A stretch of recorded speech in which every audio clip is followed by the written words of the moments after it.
The vice presidential nominees are going to duke it out at Longwood University. It's actually a short distance from where the final chapters of the Civil War unfolded. Hillary Clinton winning that battle right now in the polls. The most recent, or the average right now, have her at 42% versus Donald Trump at 35%. Let's bring in our panel to discuss. Fox News political contributor Tammy Bruce, Democratic strategist Blake Rutherford, and senior reporter for the Washington Examiner, David Drucker. Tammy, let me start with you. Yeah. The stakes, to Connell's point, feel maybe a little bit higher for Governor Pence, considering what's happened at the last debate and the shifting of momentum since then. Look, I think that it immediately is in Governor Pence's favor, this entire event, because this really is about, for the Americans who don't know, give you a sense of the judgment of the presidential candidate. Everybody knows Hillary. We know her judgment is awful. We know Tim Kaine is an ultra-liberal. He'll be more of the same. He was head of the DNC. He's part of the bureaucracy.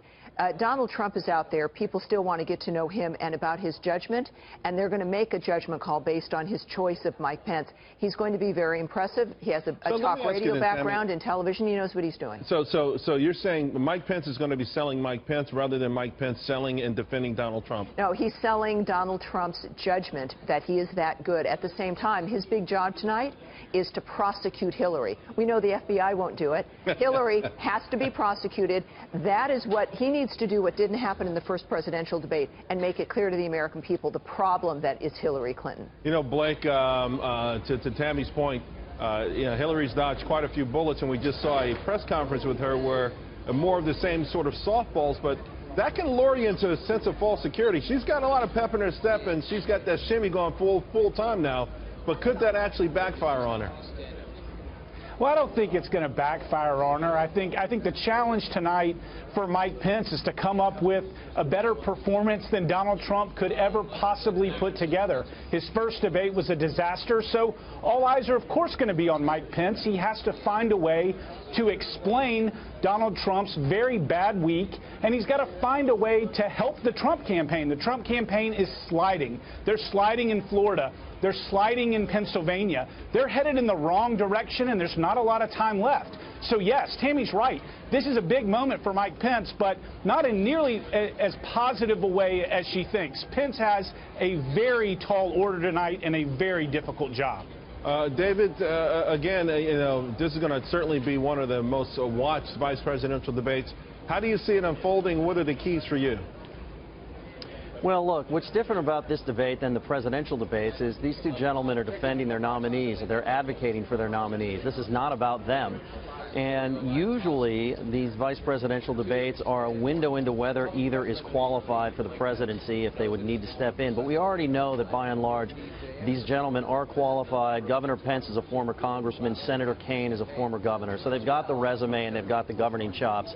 And therefore, it really, I think, becomes all about Trump and it becomes all about Clinton. But one thing I think we need to keep in mind, there have been memorable vice presidential debates and moments within these debates in the past. They usually don't move the needle all that much. So if there's no major gaffe, if there's no major mistake by one of the nominees, then the victor goes to the campaign that currently is ahead.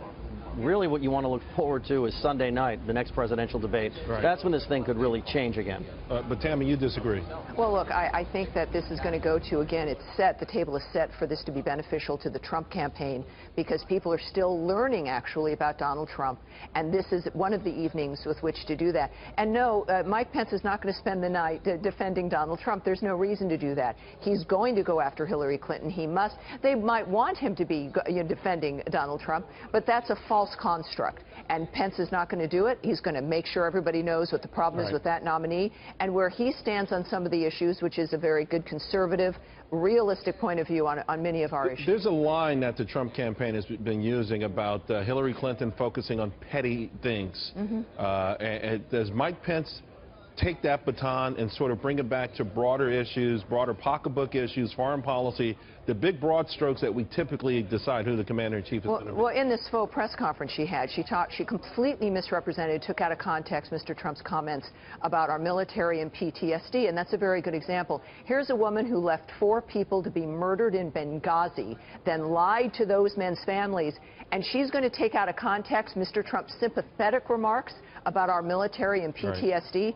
That's the pettiness. That is the condescension that she has for all of us. And that, I think, is what Mike Pence is going to be able to point out tonight. You know, Blake, you referenced the polls earlier. I think one thing that we have seen for Hillary Clinton is that when the topic becomes Donald Trump, particularly Donald Trump, who's tweeting and going off the rails a little bit, her numbers go up. But what if the narrative is back on these issues? What if the narrative moves away from that? What if Pence is successful in getting the American public to re-engage with the big, larger issues that typically determine whether or not we're a powerful nation, we're a prosperous nation?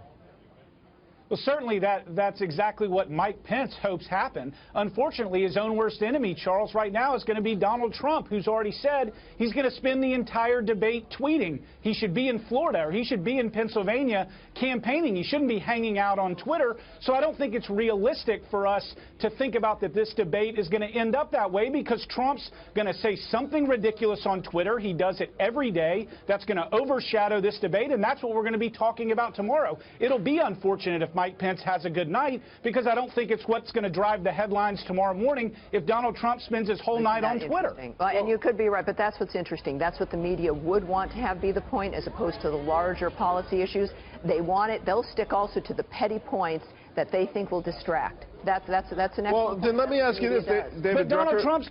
Trump's gonna make that possible for them. Well, I think there's nothing you can do when. No, he won't. He's going to be live tweeting, but you know, we already had crazy comments coming into the day, David Drucker. Obamacare, Hillary Clinton's husband, Bill Clinton.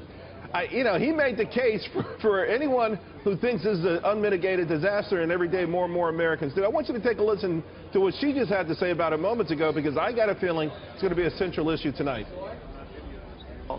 Now, with respect to the Affordable Care Act, I've been saying we've got to fix what's broken and keep what works, and that's exactly what we're going to do. I am committed to making sure that people retain coverage that they can afford, and that is going to require taking on premium costs and deductible costs and prescription drug costs. David, certainly the campaign was caught flat-footed once again by Bill Clinton. I mean, listen, the guy, I don't know why they keep sitting him out there, but nevertheless, I'm sure the Trump campaign, Mike Pence, has got to pick up on this tonight. Yeah, look, I think President Clinton may have lost a step there. Look, Hillary Clinton has been saying throughout the campaign that Obamacare needs fixing. I think that that Mike Pence tonight and the Trump campaign in general will be well served to focus as much effort as they can on the Affordable Care Act. The challenge for them is that beyond repeal and replace, they don't really have a plan that people understand, if they have a plan at all. And one of the things I've learned from covering Obamacare over the past 6 years is that people don't necessarily like Obamacare. The poll numbers have never been that great for it, but they don't like the system that it replaced either. And the way you're successful as a Republican in making the case for getting rid of Obamacare and getting voters to come along with you is explaining to them that we're going to do reform, but we're finally going to get it right. And Trump has not talked enough about this, and not talked enough about this in the right way. We're 5 weeks out before an election to be able to grab onto it as an issue that can carry him, and that's just the way I see that.